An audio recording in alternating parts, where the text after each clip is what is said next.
Oklahoma. I am of Mvskoke background. I am a citizen, and I'm also Pawnee from Pawnee, Oklahoma. I'm the Bird Clan and Tulsa Town, and with the Pawnees, I'm of the Skeety Band. My job here at Sand Creek Massacre is the tribal liaison for the Park Service, which is an agency under the Department of Interior, and I work with the park management staff here in conducting tribal consultations and cultural awareness and sensitivity in the way that we interpret the site. So I do work with the Cheyenne Arapaho people who were massacred here. There's the Northern Arapaho of the Wind River Reservation in Wyoming, the Northern Cheyenne of the Lame Deer Reservation in Montana, and the Concho home of the Cheyenne Arapaho tribes there in Oklahoma. All right, now go ahead. Now let me jump in here. Now we have been saying that the Sand Creek Massacre is one of the major tragic events that have occurred as U.S. military forces attacked and killed Native American people, usually in a quiet village. Now, maybe you can take a few seconds and give us a kind of a real good idea of what this event is all about. What happened there, when, and who were the participants? So at dawn on the morning of November 29th, 1864, 675 U.S. Colorado Army attacked a peaceful village of Cheyenne and Arapaho of approximately, I think there was 100 teepees out on the plains of southeastern Colorado. It was a surprise attack. It was deemed a massacre after investigations by the military and Congress right in the middle of the Civil War era. So it's pretty significant that Congress as well as the military took some time off from investigating Civil War sites to investigate this site, because the Colonel, John Shivington, who led the attack, after the attack went to Denver, the city of Denver, and paraded body parts around, claiming he had won the Indian War. There were two military officers, Lieutenant Silas Soule and Lieutenant Joseph Kramer and Captain Silas Soule, who actually wrote letters approximately 10 days after the attack to their military commander explaining what they saw, because they did not shoot. Now, we were in a discussion there of the massacre. Now, has anyone really ever discussed the reason why the American troops were conducting this attack? Yes, we have. We have a set of 5 separate experts that have done their primary research on this, and pretty much it's been, in their opinion, that the Colonel Shivington had some political aspirations at that time, but also, as you know, for Native people, it was westward expansion. So we had the railroad coming. Gold was found in the mountains of the Rocky Mountains. So, there was a lot of reasons that they needed to, or they felt the need to conduct this massacre of a peaceful camp of mostly women, children, and the elderly. The men were off doing their normal thing of hunting and gathering and going to protect and keep their camp alive. So that's why they feel that this happened at this time. Also, in history, this happened in 1864, and because of the massacre and the horrific, bloody event that happened that day, it possibly could have set off the Plains Indians War, which includes the Wounded Knee Massacre and the Battle of Little Bighorn. Now, that can't be proven at this point, but that's one of the talks that we have around here. One of the prominent chiefs that was killed was Chief Black Kettle. He did survive. He wasn't killed. He was attacked. This was his camp. his wife was shot, and Chief Black Kettle and his wife did escape, and they made it to Ouachita, only to be killed about 4 years later by Custer. He attacked the Ouachita, and that's another Park Service unit there in Cheyenne, Oklahoma. In the materials that I've read, I understand that Black Kettle was actually flying an American flag above his teepee. Is that correct? Has that been confirmed? That is correct. Black Kettle was up in Denver prior to camping at Sand Creek for peace talks, because they no longer wanted this conflict between, the people that were moving into the state or the Army, as well as their own people. He was trying to protect his people. So he was told, I believe by the territorial governor at the time, John Evans, to fly the United States flag. At the time, they had 35 stars, and the white flag of truce or peace. So he did. He waved both the United States flag and the white flag of peace. And originally, when the Army showed up, there were individuals there, Native individuals, women, that thought it was a buffalo herd coming toward them, that maybe their men had brought in some buffalo. But as it turned out, they were being attacked and scattered the plains. And then, like I said, their bodies were mutilated and carried to Denver to say that they had won the Indian War. In my recollection of the materials I've looked at, the cavalry troopers were actually exhibiting female body parts as trophies of war? Yes, they were. They cut out their private parts, cut off their nurturing body parts. They mutilated the men, and then they took them on a 175 trek back to Denver. So as part of knowing that piece of history, today the Cheyenne and Arapaho, both northern and southern, come together near that time of November 29th and conduct a spiritual healing run where they perform ceremonies out at the site, and then they run in a non-competitive run to Denver to honor and remember what happened to their ancestors on this site. So they call it the Spiritual Healing Run, and this year will be the 21st annual Spiritual Healing Run, and it is about them carrying on their history as well as healing from the atrocity of what happened. And then they're also they have opened it up to the public for anybody else that might need spiritual healing or just healing during a run. I have a question. How big is the area of the Sand Creek Massacre? So the first piece of legislation that passed through Congress was to find this site. In 18 months, they were supposed to locate all the archaeologists and anthropologists, oral histories, Native people. We're all here trying to find the site. If you look at 18 months of money to try to find a site, that's not very much time, and probably not enough money, because I was not employed here at that time. But what they determined is, based on archaeology and other, facts such as oral history, they determined the site is about 12,500 acres. But for the Park Service, the land was given to us to manage. We only manage about, I think it's about 3,000 acres of that. Yeah, the site has got to carry a lot of emotional and spiritual load there. I visited the Little Bighorn, and my feelings were I was sad that this thing had to happen, and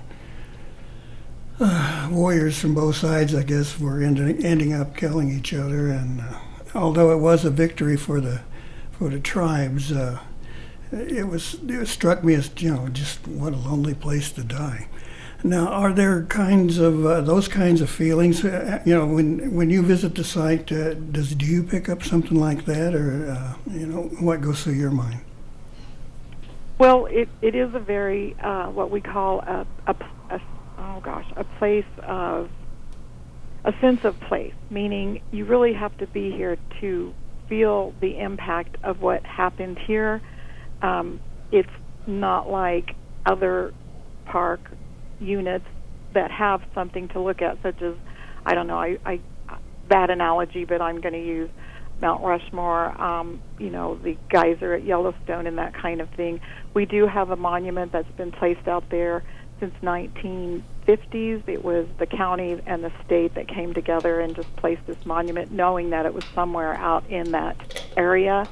It says it's a battleground. It says Sand Creek Battleground, because over the years, even though in 1865 it was determined to be an attack, a massacre, there's been a lot of controversy on both sides, meaning the political side and the oral histories of the area, that it was a battle. It really wasn't a massacre. But when the tribes came together to bring about this site is when we uncovered the testimony back in 1865 that, yes, it was determined a massacre site back then. It is a very spiritual site. I do feel that the ancestors that are there, because they weren't allowed to bury their dead, are still, their blood is still spilled on the land. The ones who designed this enabling act to create it as a park unit also set aside a piece of the land for a repatriation area. So if there are individuals or institutions that have remains that belong to individuals that were killed at Sand Creek Massacre, that the tribes have a place to bury them. And this is a burial because they were never buried in the first place, so we can't call it a reburial. It's a burial for those that have been brought forward to us. That must be a hard task to a heavy burden to carry, let's put it that way. Do you personally ever get that kind of feeling that, this is, an atrocity that should be beyond human ability to do?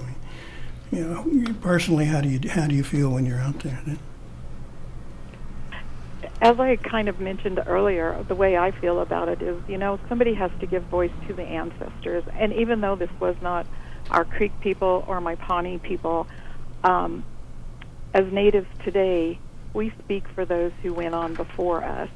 And so I feel that my job is to make sure that we have an accurate story, make sure that we tell an accurate story, and that all the interpretive information that we have at the site is interpreted appropriately.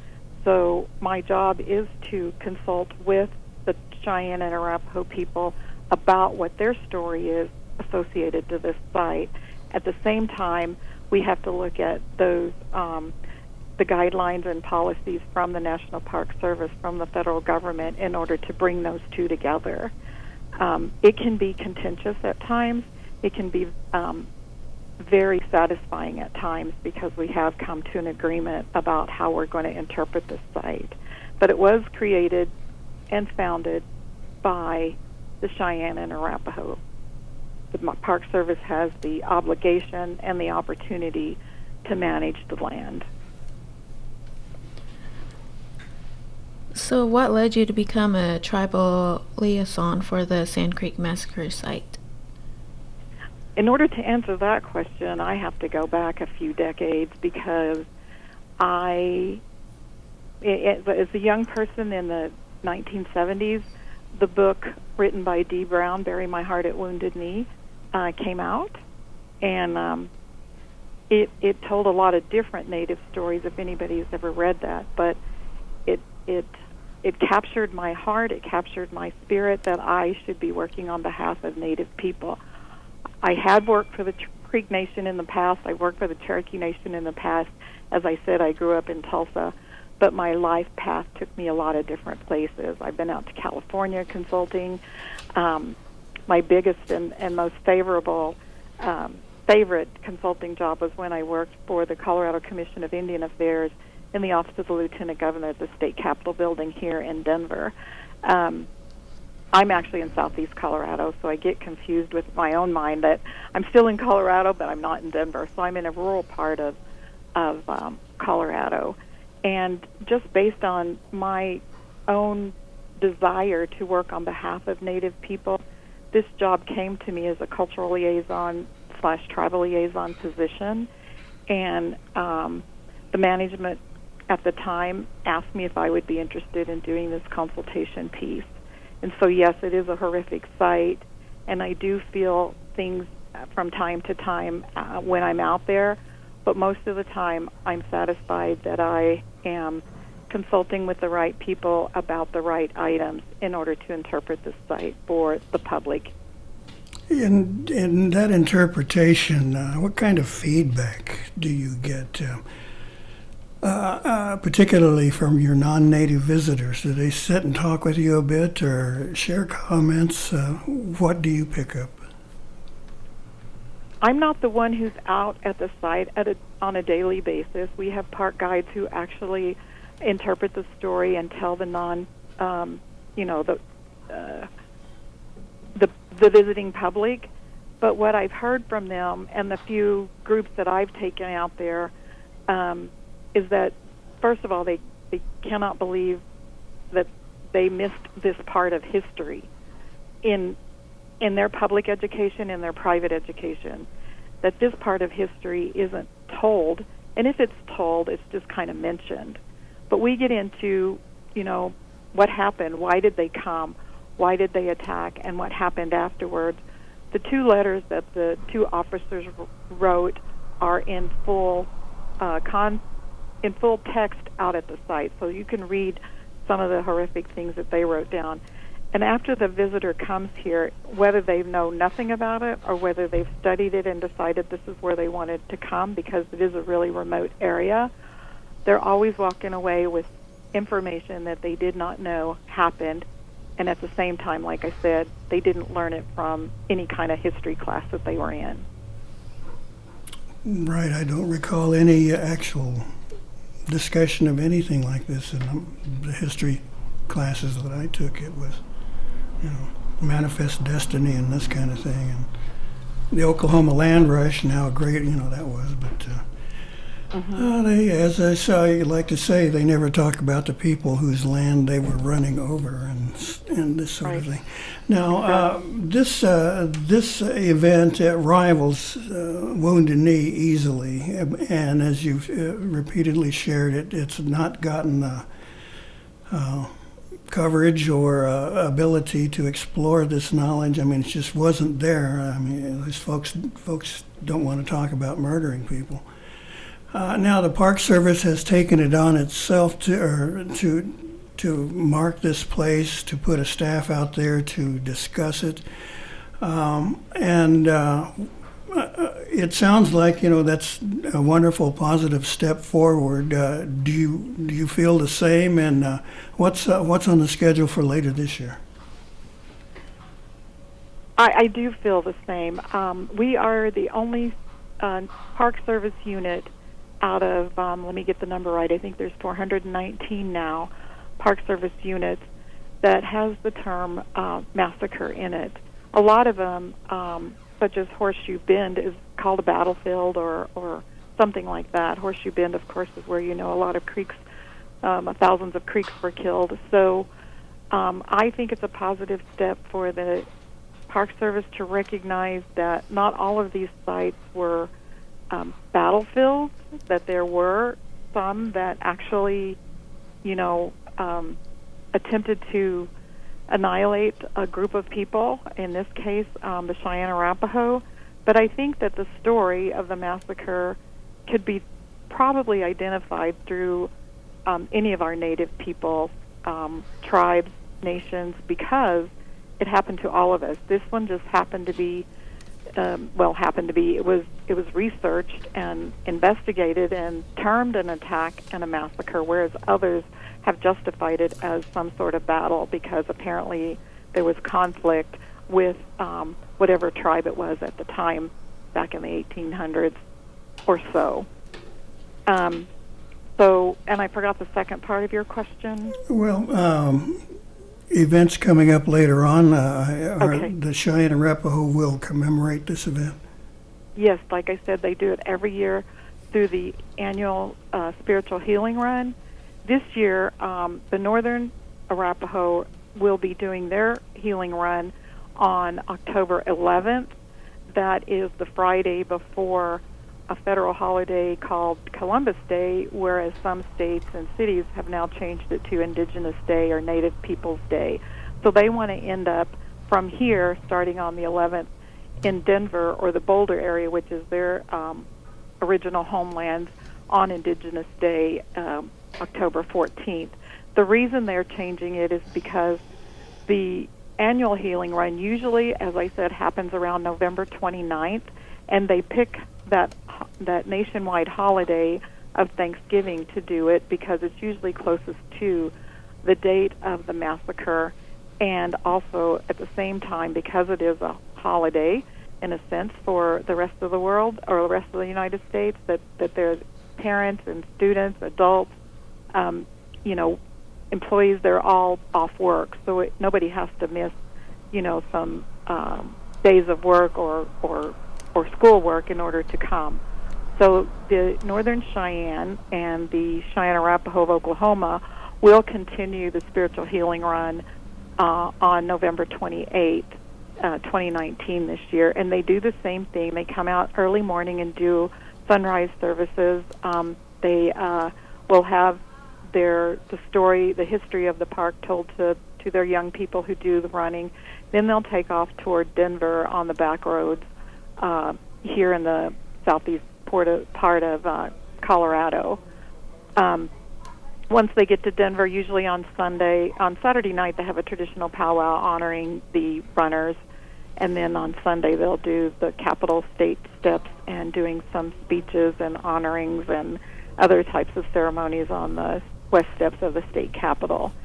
But my understanding from all 3 tribal nations, 4 tribes, is that they're going to all move to October, because late November, when you go up north, Wyoming, Montana, there's challenges of winter weather already setting in. Oklahoma, not so much, but yes. So they're going to all switch to the October dates next year. Right, probably a very wise move, seeing how the weather's changing. Karen, please let us know when you're down here in Oklahoma and come home to see family or visit. We'd like to chat with you again, so please let us know when you're up there, when you're down here, rather. Okay. Well, thank you so much for honoring me, Gary, and letting me do this on your program. Oh, well, we are proud to have you with us, so we'll talk to you again. Okay, we're going to take a short pause here, and then we'll be back with Mr. Nelson Harjo and give us kind of an update on the recent election, how we're doing, where we're going, and things that are important to choosing our leadership. So please stay with us here on Mvskoke Radio. It's the oldest existing trophy to be awarded to any professional sports franchise. A new trophy is not made every year. It's one of a kind, and every team wants it. The Governor General of Canada purchased the decorative cup for around 50 cents in 1892. In 2019, the St. Louis Blues took home the Stanley Cup. Friday, October 11th, the coveted Stanley Cup is coming home to the Tulsa Oilers for one night. Join the Tulsa Oilers for a weekend of exciting hockey and your chance to see it up close and get your picture taken with the Stanley Cup. Opening night, Friday, October 11th is Stanley Cup night. Game time is 7 when the Oilers take on the Kansas City Mavericks. Stick around after the game for the after party on the ice. Meet the players and get your picture with the Stanley Cup. Don't let the hockey excitement stop there. Come back on Saturday at 7 when Tulsa takes on the Allen Americans, and Sunday at 4 when Tulsa faces the Rapid City Rush. For ticket information, visit TulsaOilers.com. The Stanley Cup and a weekend of hockey. Does life get any better than that? Woo, some real boisterous hockey information there. So, Stanley Cup sounds kind of interesting. You might want to have to check that one out. Moving along in our program, we want to welcome Nelson Harjo from our election board. And first of all, let me offer this an apology for screwing up the scheduling, giving you the wrong date and putting you through all that trouble. Well, sometimes the magic works. Sometimes it doesn't. Well, I apologize for being late, this morning. I was supposed to be here at 10. I didn't get here till like 10 after 10, so that I offer my apologies 1,000% for being late today. Okay, I guess we're even. Yeah. And we're giving Laney here a real good idea of what live radio can and cannot be. We have just completed the first segment of choosing an elector leadership, rather, Yes. for the Mvskoke Creek Nation. It was the primary election. You had a heck of a field of candidates. How many total came out to run for office? I believe that number was 36. 36. Is that a high mark? Do you know? That is one of the bigger elections, yes, by far, and I think we broke a record for the chief candidates. Yeah, when I first saw that, I went, my gosh, everybody here except me is running for chief. But we have gone through that. Was the voter turnout what you expected? Was it larger? Was it smaller? I'm always disappointed unless we get 100% voter turnout. But I would say that we matched the largest participation levels that we've ever had in the 2015 chief election. I believe during the general there was 4,994 people that casted a ballot. This year there was right at 5,000, and this is for the primary. So if the trend continues, we might see an even bigger participation during the runoff in November. We've been seeing the TV spots talking about voting, getting registered, and being part of the electorate that chooses who's going to lead us. We want to give you commend you guys for doing that. It was a nice, bright, innovative way to go about it. I think it reached a lot of people. I don't know. Do you think it made any difference at all? Yes, I do believe anytime you are able to get things communicated, as far as like mass communication, like the radio, television, newspaper, even different social media outlets and on the internet. I think it gives everybody the ability to to key in on what's going on. I can't take all the credit for the commercials. I do want to give a shout out to the Mvskoke Creek Nation's Public Relations Department. They were the masterminds behind generating the commercials and giving us the ability to inform people that we are having elections. We want everybody to come out and participate in our elections. It's very important. Right. I would also add my salutations, my cheering to PR also. They did a nice, bright, entertaining, if you will, job of presenting the electorate and registering to vote. So I think that Yes. I would agree. I think it Yes. worked real well. Okay, and Laney, you're welcome to jump in anytime you feel like it. So I'm going to make sure this rookie doesn't stay a rookie very long. The results, let's just get on to that. We had, over 10 candidates for principal chief, and now we're down to 2. What do we got here as far as the results? Okay, so what we're looking at here for the results is we are now past the primary, and we are going into the runoff, which is November 2nd. So we are looking at a runoff in the general for the office of principal chief, which is currently right now between David Hill and Steve Bruner. And the second chief office was won outright in the primary by Mr. Del Beaver. So right now he is the second chief elect. The Creek seat A is going to run off between Joseph Hicks and Dean Hughes. McIntosh seat A was won outright in the primary by Darrell Proctor, so he is the McIntosh seat A elect. And the Mvskoke seat A is going to run off between Mary Crawford and Laura Harjo King. Mvskoke seat A was won outright by Randall Hicks, so he is currently the Okfuskee Seat A elect representative. The Tookabutchie Seat A is going to run off between Anna Marshall and Rufus Scott. The Okmulgee Seat A is going into a runoff between William Lowe and Carmen Tecumseh Williams. Tulsa Seat A was won outright in the primary by Robert Huff, so he is the Tulsa Seat A elect representative. And Wagner Seat A will be going to a runoff between Charles McHenry and Deirdre Soap. All right, now, so we've got, 5 or 6 runoff elections to be decided in November, right? Yes. Including the head honcho there. Yes. How did it go this year? We've been covering elections for a number of years, and there was always some kind of little problem that popped up, or disgruntled voters, if nothing else. Did you hear anything this year? How did it go? Well, with all things, we did had some new processes to our election that were introduced, mainly being early in-person voting, which occurred on September 18th and 19th. We seen a total participation of 737 people that came and participated during the early voting process. We're currently working on getting the complete breakdowns of who voted, when and where and what locations. So we're working on that as quick as we might want these all of these numbers to flow out. Sometimes we just ask for everybody's patience as we cipher through all the information and saying this is what happened where and when. But with anything, there are hiccups every now and then.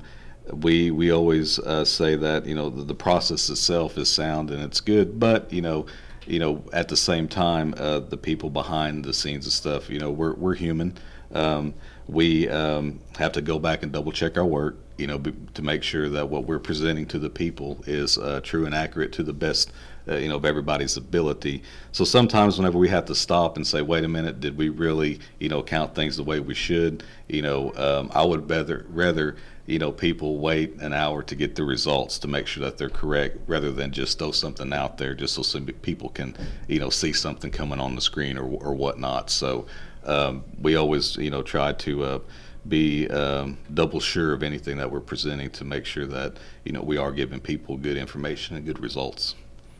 The one of the questions we've heard was about the absentee ballots. A couple of things there, like people always, feeling like there's always something a little squirrely going on somewhere when they pick this subject.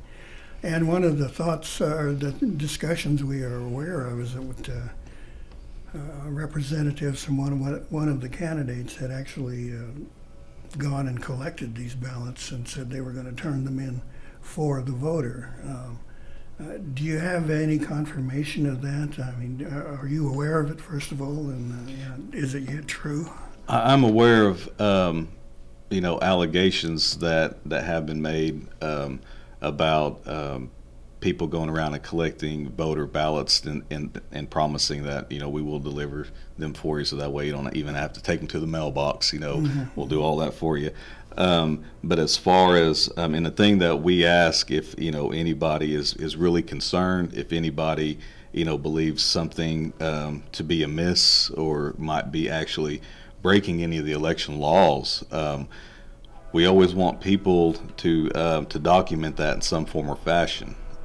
One thing that I will tell everybody is that it's good that people are calling or talking to us to make us aware, but it's even better if they would be willing to sign some kind of statement or anything attesting to that fact that, I witnessed this happen this day or this, but, what's sad is that some people, are just, I would say a little bit skittish about putting their name to something, that they are accusing people of.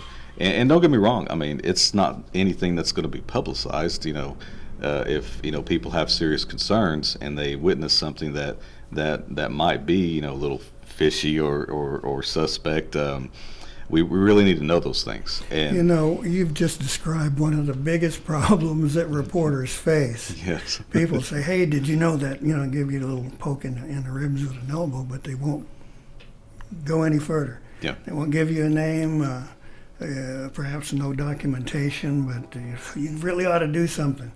Well, how can we without the facts? I mean, you've got to do this.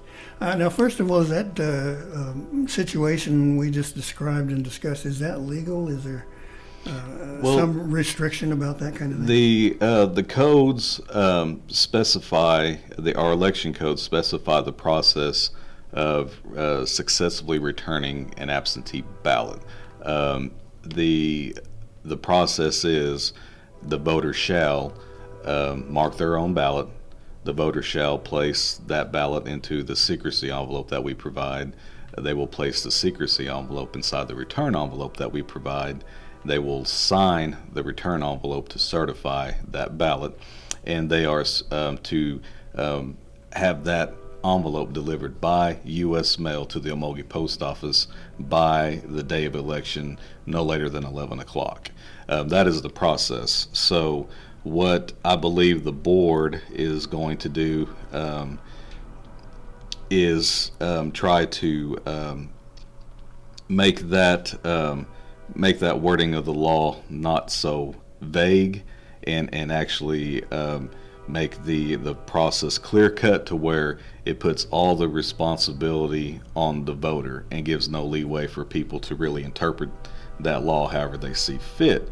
Because legalize people, lawyers and stuff, the whole 9 yards, they can interpret things, 100 different ways, if you give them that leeway to do so.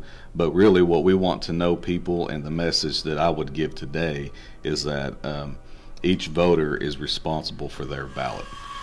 It is very important that you make sure that your ballot gets put in the mailbox, and that that it's in the mailbox. I would not, and I think common sense would tell many people that it wouldn't be a good idea to hand your ballot off to a complete stranger, just like you wouldn't give your car keys or the keys to your house to a total stranger, because they could promise you the world, but then turn around and drive off with the car and you never see it again.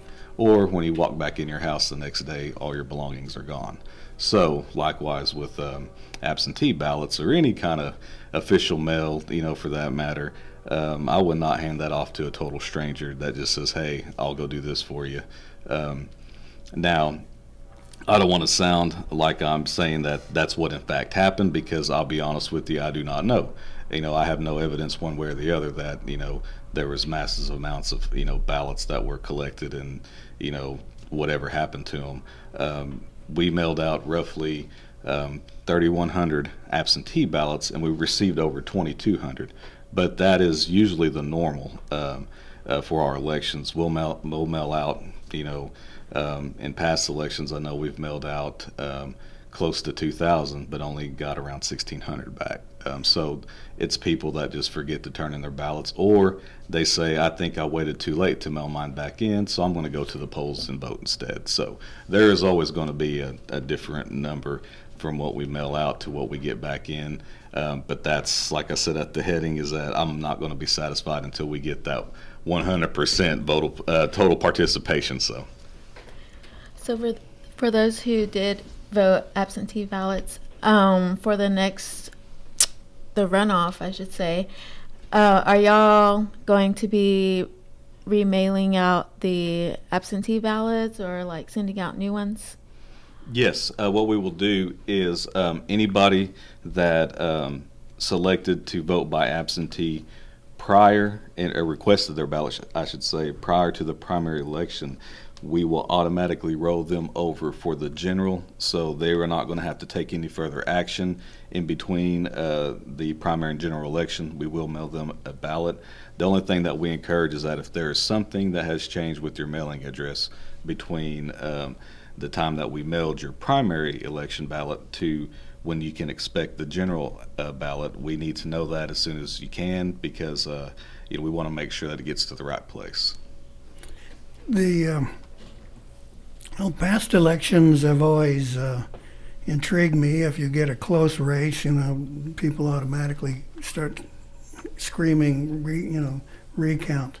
But that's a more serious proposition than just mouthing it out and saying recount. I understand now there's a substantial price for that sort of action. Is that correct?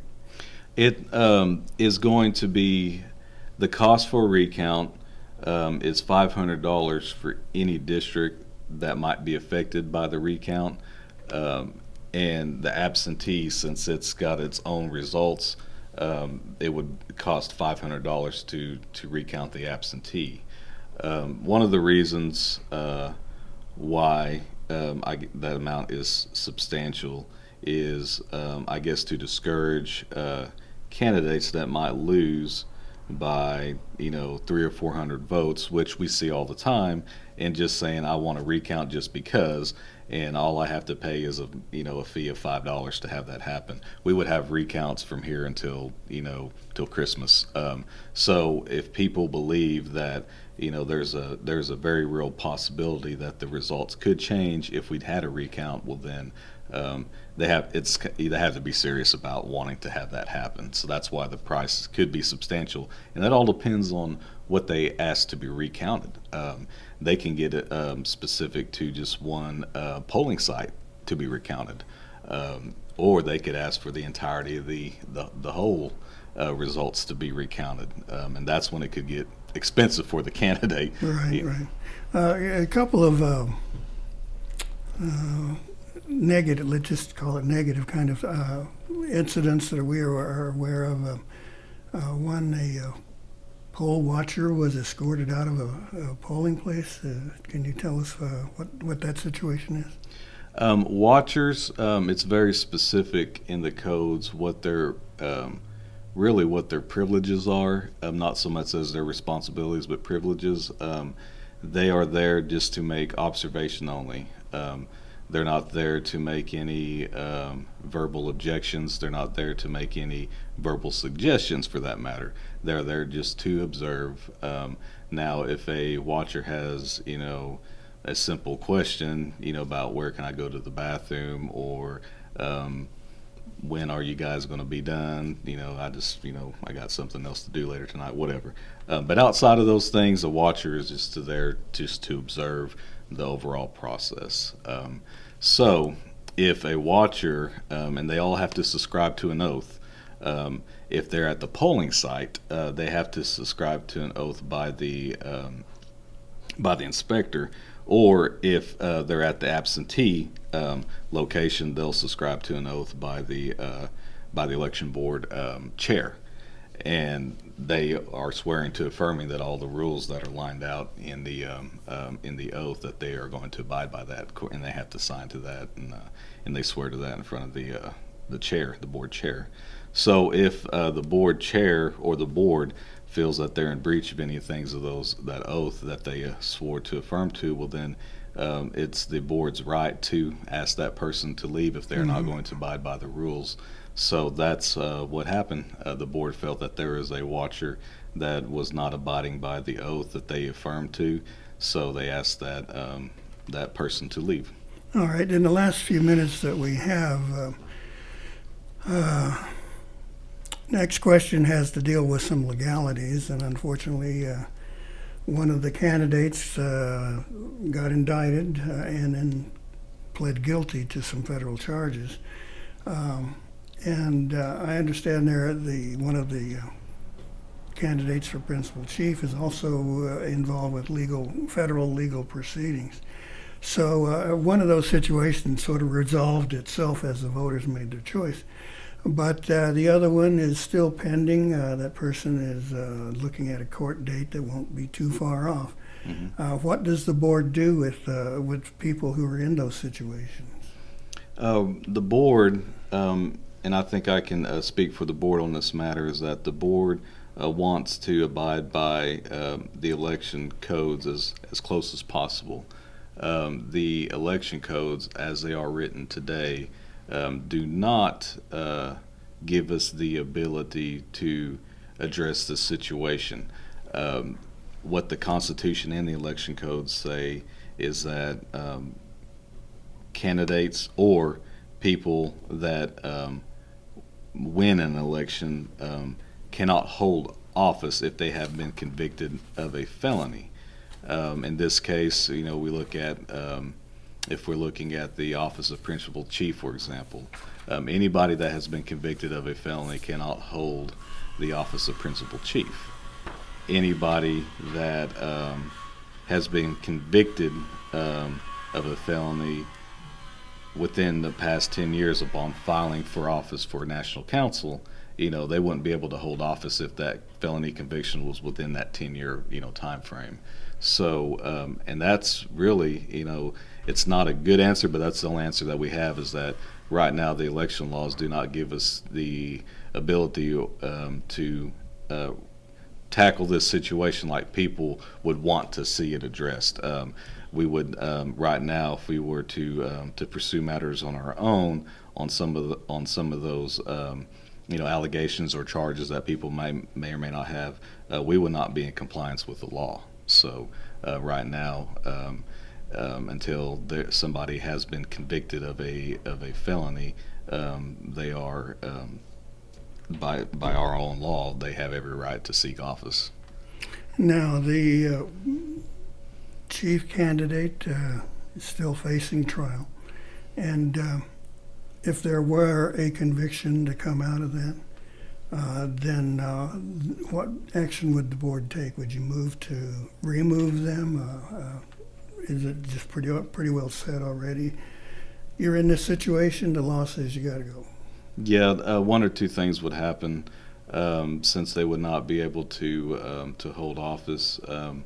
That person, the best case scenario is that person would go ahead and step down or not even take the office in the first place. But if a person was to try to claim victory in the election and try to hold office, I'm sure there would be some kind of injunction, from the AG's office that would be introduced in order to remove that person. Okay, nobody's above the law. It's, yes, true. Something we're actually hearing right now on Capitol Hill with a different situation now. We've got the general election coming up. It's when we make a final decision. What requirements for voters do you have? Okay, so registration reopened yesterday, this Tuesday, the 24th. It will remain open for absentee voters until October 9th. That's when we're asking you to send in your registration forms along with your absentee requests. So that way, that gives us, plenty of time to put people down for absentee ballots. I believe the last date to register for precinct is October 13th, and if that is wrong, if I'm giving you the wrong date, I apologize 1,000%. And I can get the right date for the precinct workers. But that's the main thing. And then we have questions of people that registered, let's say, 15 years ago, wanting to know if they're still good. Once you register with our office, you're always registered. We just ask you to come in and update your information. Okay. Yep. Well, you're talking to a master of getting the wrong date involved. A couple of real fast messages, and we'll get out of here. The Hope Walk, which was scheduled for this past week, has been rescheduled for Tuesday the 30th from 4 to 5 at the Mound Building. The gathering begins at 3 o'clock with refreshments. And make sure to mark your calendars for the 17th Annual Pink Party Breast Cancer Awareness on Tuesday, October 29th at the Glenpool Conference Center. Okay, well, I think that wraps it up. Lainey, you got a first-hand view of what can go wrong in putting on a radio show, so I hope it doesn't discourage you. We're hoping that you will stay in this profession. So we're out of here, okay.